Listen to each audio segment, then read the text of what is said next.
What's going on, guys? Zuko back with another Last Epoch video. Hope you're all doing very well. I want to talk today about doing damage. We did a video talking about defense in Last Epoch. Today, we are going to do one talking about damage and how you can help scale your damage into the end game, what damage types to look out for, what's the difference between flat damage, percent damage, how to tell what your actual abilities do in terms of their damage per second. We're going to look at all that stuff. So if you guys are trying to figure out any of that, struggling a little bit to do damage on your character, maybe this is going to help you out. I hope it helps you guys out a lot. So let's start out first of all, you can look at the game guide. If you just press G, it'll bring up the game guide. It's kind of like an in-game wiki, and then you can type in damage, and you can look at things like hit versus damage over time. There's base damage. This is a very good one to look at, actually, is the base damage one. Damage conversion, damage effectiveness. I'm going to cover these in today's video, but if you want a more in-depth look at it, these are really good resources in the game. Okay, first and foremost, let's talk about what I'm going to call the eye test. Okay, so you basically just want to look at your damaging ability, whichever your ability is that's going to be doing the primary damage on your build. Mine's Tempest Strike. Look at that number and then simply swap out your weapons and take a look at what it does, right? So for example, this is going to be, this is my dual wielding, but I've got 20,000, let's say, damn, 20.5. If I put another sword in there, just to compare, I can immediately see that I do less damage. So this is just a very easy eye test. When you're leveling up, when you're traveling through the campaign, when you get into the end game and you think you find an item that is better than what you're wearing, but you can't quite tell if it's better, just put it on and take a look and see if the number goes up or down, right? Very, very simple. That's the first thing you can do. It's kind of just like checking to see. Sometimes this won't be entirely accurate, so we're getting into the details of this. Like sometimes you need to account for things like critical strike chance or crit multi or the different kinds of damage that you're doing. But for the most part, especially as you're leveling up in the campaign and you get into the early end game, just do the eye test and just check and see, because you might look at this and go, this looks way better than what I'm wearing, but I don't know for sure, so I'm going to make sure I check. Okay, that's step number one. Do that. Number two, you need to look at the scaling tags of damage on your abilities. If you look at the bottom of the Tempest Strike box here, you can see that it has scaling tags: physical damage, lightning, cold, melee, strength, and attunement.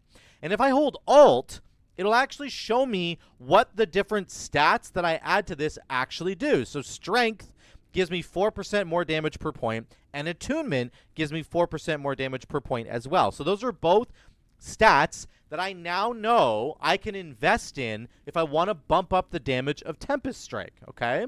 However, it is important to be cautious about what damage you're adding. For example, my actual Tempest Strike ability, I am going all in on the cold part of Tempest Strike. So I'm doing like the frigid Tempest thing. I've actually turned off the ability to do a Wind Tempest, and I've turned off the ability to do a Lightning Tempest. So I'm only doing the Frozen Tempest, and therefore I'm going to scale cold damage on my build. So even though this ability has the lightning and lightning, cold, and physical tag, sorry, the cold one is the only one that I'm scaling. So just be aware of your ability and what you're actually scaling on that ability. If I add physical damage to my Tempest Strike, it might do a little bit more damage for me, but it's not going to do anywhere near as much as if I add cold damage because of how I've done my passive tree. So this is the thing I'm going to pivot into next is on your main ability, what are you actually doing? What are you? Which direction have you taken this ability? Make sure you understand what you're doing with your spell. If I was doing a physical build with Tempest Strike, it would look a lot different. All the skills would look different. Now we need to scale physical damage, right?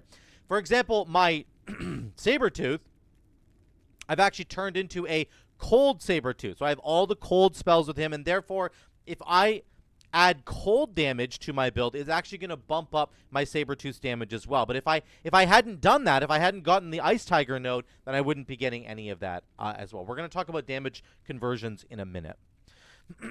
Let's move on to flat damage versus percent damage. This is really important. When you're adding damage to your build, you will notice that sometimes it's going to have flat damage, so plus 42 melee cold damage, for example, on this Alluvion. just going to put it here so it's the only one there. Plus 44 melee lightning damage, plus 60 spell damage. That's flat damage. You're adding flat damage. That increases the base damage of the ability. So let's say your base damage starts at like 2 or something, okay? The base damage of my Tempest Strike, it's going to start at 2. I'm going to add 42 more. That's a lot more that I'm adding, right? The flat damage, generally speaking, here's a good rule of thumb for you. Adding flat damage to your build is always better than adding percent damage to your build until the late game, once you can really start scaling the percent damage modifiers and they get really out of control. Like something like this. Excuse me.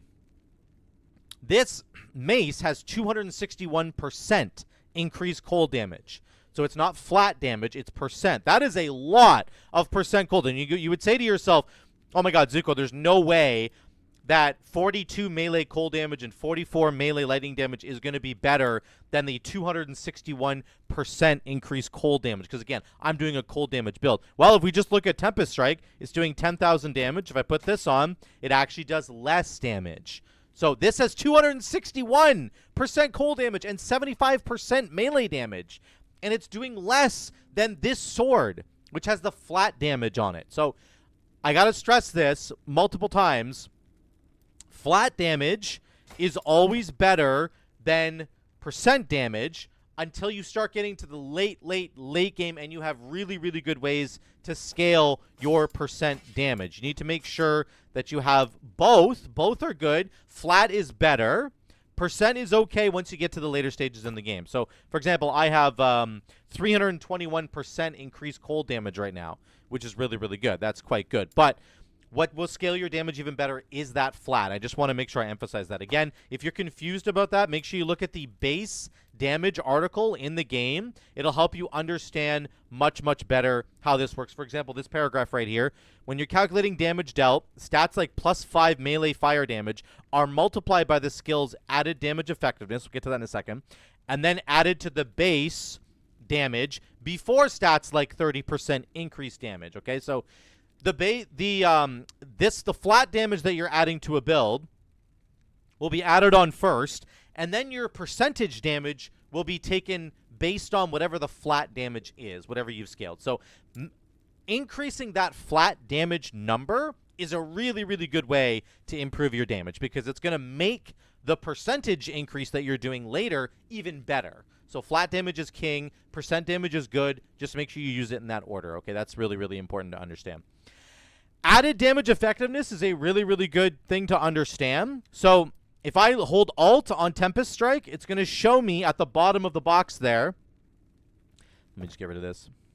That my added damage effectiveness is 100% for the melee strikes, and then 150% for the added spell effectiveness, so the spell stuff. If I look at a spell in the game and I hold Alt, you can see damage over time has added damage effectiveness that is much, much lower, so it's only 75% added damage effectiveness on Tornado because it's hitting once per second.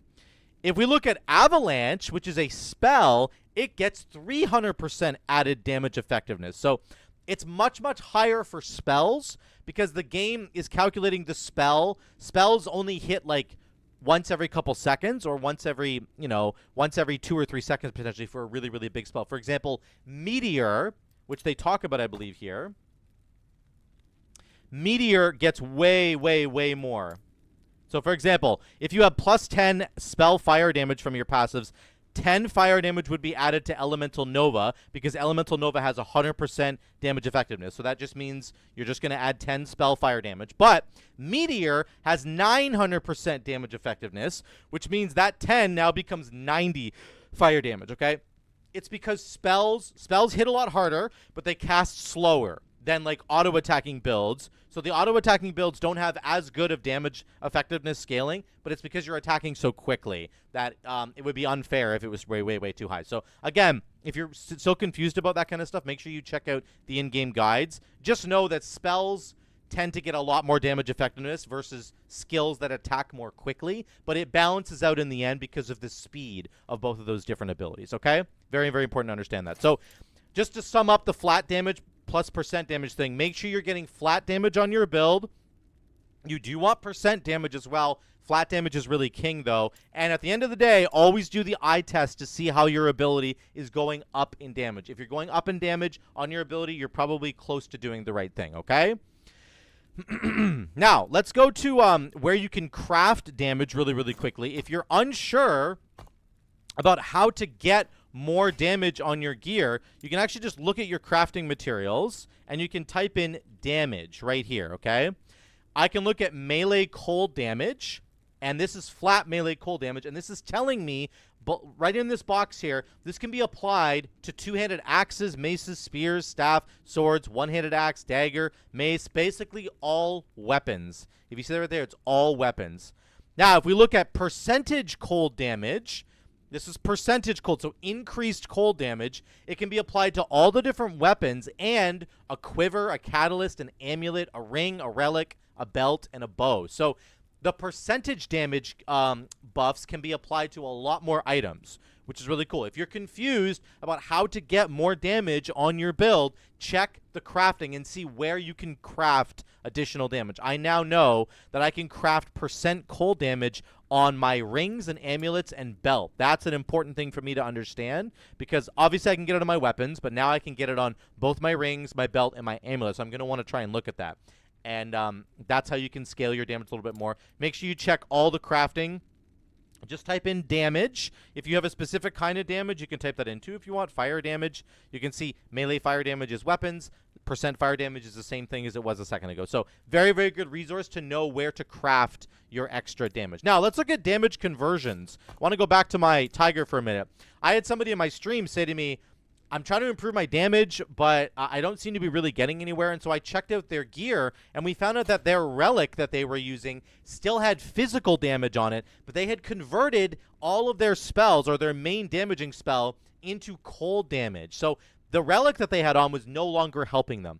So it's very important to understand when you look at your skills, be careful what you're doing with conversions. You can convert almost every single spell in this game into a different element. I think there's actually there might be no abilities in the game that can't be. I think they can all be converted. So, for example, my tiger can be turned into an ice tiger. And for my build, I want to do that because I'm scaling my cold damage. And you can see it tells you on the conversion node here, Ice Tiger's melee attacks now have a chance to freeze. Ice Tiger's melee attacks or physical tags are now swapped for cold tags. So that also includes his ability, which you can see my Flurry Swipes does a lot of damage now, 31,000 damage, because I have turned that into a cold spell, or a cold ability, sorry. So make sure you understand whether or not you're going to be converting your abilities. Be careful what you're doing. Another really important thing to look at, there's little icons next to all of the abilities. You can see these two icons right here.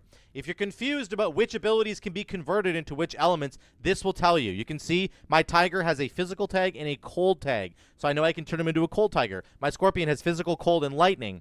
Earthquake has physical fire and lightning. This one can go cold plus physical. This is physical, cold, lightning. So you can see which abilities you can convert and which direction you can take them, basically. So this helps if you're trying to craft a build that you want to go for. If you want to do like a poison build, you can see that the Serpent Strike is obviously a physical and poison ability, but you can also convert other abilities into poison, like Entangling Roots can go into poison as well. I think there's got to be more here. Those are the only two right now, I think. But you could just see it helps you craft a build. It also helps you understand the damage conversion. Make sure you're careful about what you're converting your different abilities into, because if you're not careful about it, then you might end up having gear on your character that isn't really servicing you anymore. And this is really important as well. If you're following a build guide and you're putting in your passive points, yada yada, and you're putting in your skill points, and you're not really paying attention because you're just following a build guide, be careful to understand when those conversion moments might be happening, because all the gear that you're wearing might suddenly be useless, okay? So just be careful about that. Now, let's talk about pushing your damage into the end game. What can you use to scale your damage into the end game? There are lots of weird and wacky ways to scale your damage, and there's different ways other than just adding extra damage. So there's, for example, this sword right here that I have on.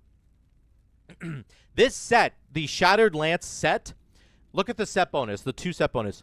15% increased melee cold damage per 10 health regen. This is really important. I am now scaling all of my damage off of health regen, which is not a stat that most people get. But in my build, I have 627 health per second right now. If I do all my abilities here, I have 765. It keeps blinking in it. But when my totem's down, I have 765 life per second. That life per second is converting into damage for me, for cold damage, and cold damage on my tiger as well. If I do look at my tiger, he now does a whole bunch of extra damage. 73,000 on his swipe, and my this is now doing 40,000. I think I did the order wrong there.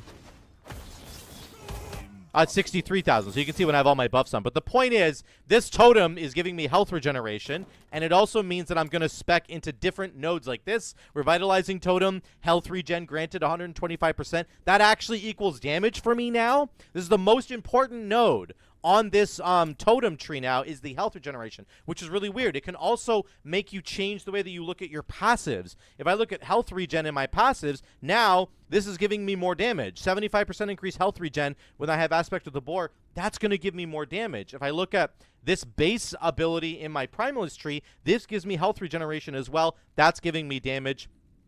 It can give you new ways to scale your damage, and therefore new passives to try and look at to help scale your damage. So there's all kinds of interesting ways to scale your damage. This is just one example I'm giving you. There's a bunch of other really cool ones that you can look at. There's like Acolyte builds that can scale their damage off of Vitality, which is really interesting. There's a bunch of ways to do it. So just be on the lookout for these cool, interesting ways to scale. You can also get plus to skill mods, okay? So something like this helmet, this gives me +4 to Warcry. This is going to be a massive deal. If you're wondering where you can get levels to your skills, it's on your helmet, on your chest piece, and on your relic. Those are the only 3 spots that you can get pluses to skills. But it's really, really important to look at that. For example, this gives me +3 to Tempest Strike and spell damage. So if I really needed to get 3 extra skill points on my Tempest Strike, that would give me that. You can see if I put this on right now, it'll give me 3 extra points on Tempest Strike. Now maybe I was really, really close to getting a really important talent node, and I didn't have access to it until now. Now I do have access to it. This is a huge way to scale your damage, okay? Now this lets me go over here and get this Wrath of the Mountain maybe, or I can go up here and get the Cloudburst Conduit, or down here and start casting Tornadoes, whatever the case might be.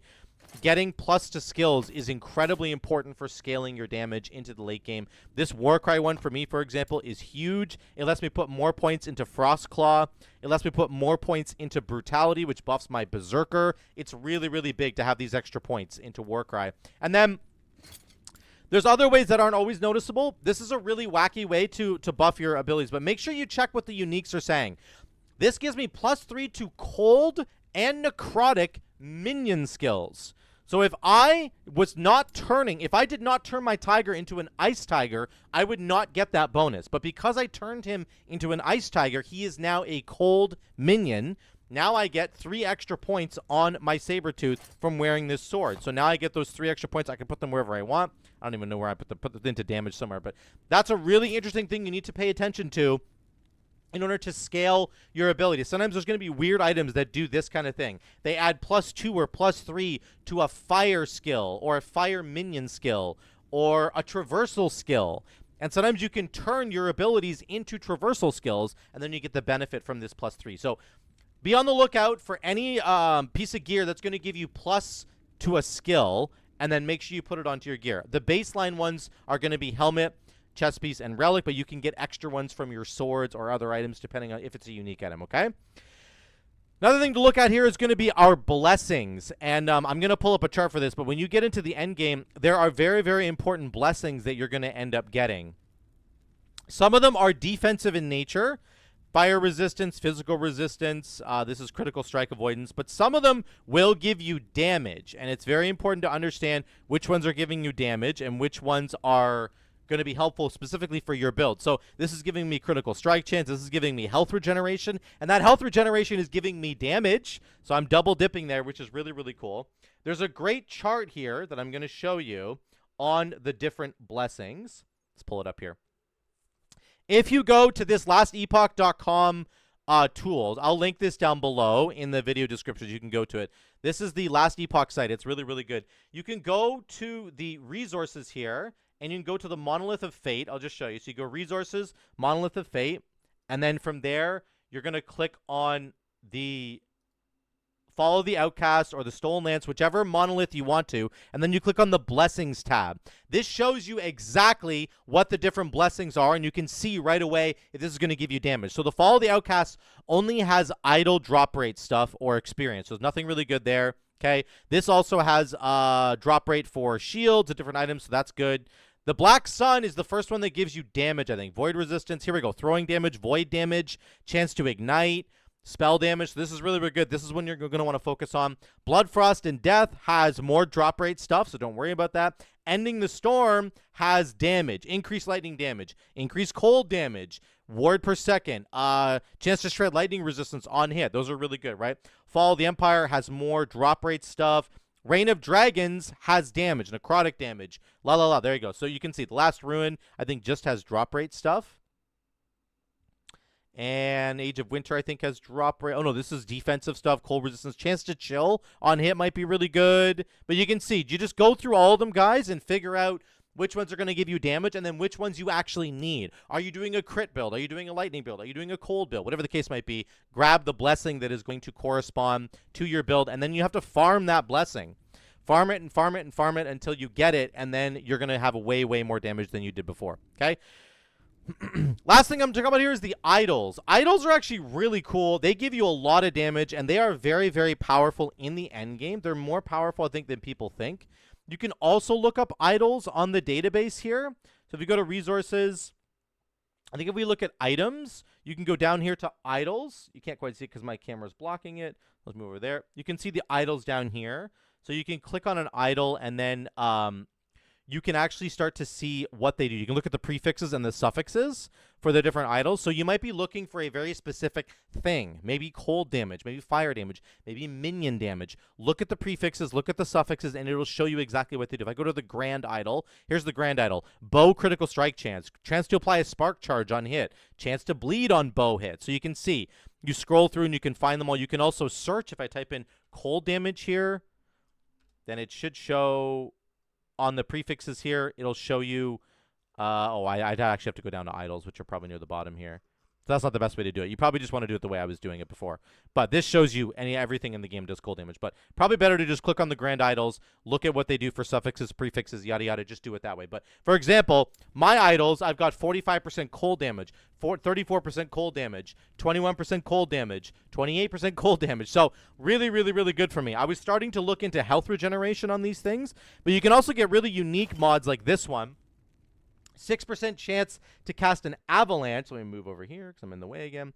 6% chance to cast an avalanche boulder on nearby when you do a melee attack. Okay, this is really interesting. So if I had a better version of this, and if I had multiple of these idols, I would have a very, very good chance to be casting an avalanche boulder on hit. And then I could actually spec into avalanche as an ability and really go crazy and actually spec out this whole tree. And then it would be like every time I'm melee attacking, I'm launching avalanche boulders, and then I've buffed my avalanches. You see what I'm saying? You could really create a whole different build. So be on the lookout for what idols are good, what idols might be really, really good for your character, and then put the ones in here that are the best ones for you, okay? It's a huge way to scale your damage. Most of my cold damage scaling that I'm getting down here, the 321%, most of it's coming from here. This is like almost 200% cold damage that I've got just from my idols. So make sure that you scale that as well. Okay, guys, that's the video. That's the gist of it. How to do as much damage as you possibly can in this game. Make sure you're doing the eye test. Make sure you're checking your actual icons. Watch out for damage scaling. Try to get as many buffs to the skill points as you can in your skills from the gear that you can. Make sure you're adding lots of flat damage versus percentage damage. It's always just going to be better for you on every single build. Percent damage is good, but you really do need that flat damage to get things going. Make sure you check your blessings, check your idols, and that's going to really help you to make sure you're doing as much damage as possible in the late game, okay? If you guys have any questions for me, let me know in the comments down below. If you have any comments about what you think, if you think I missed anything, let me know. Let me know in the comments down below. We'd love to hear from you guys down there. Thank you so much again for watching. Love you all. I will see you in the next one.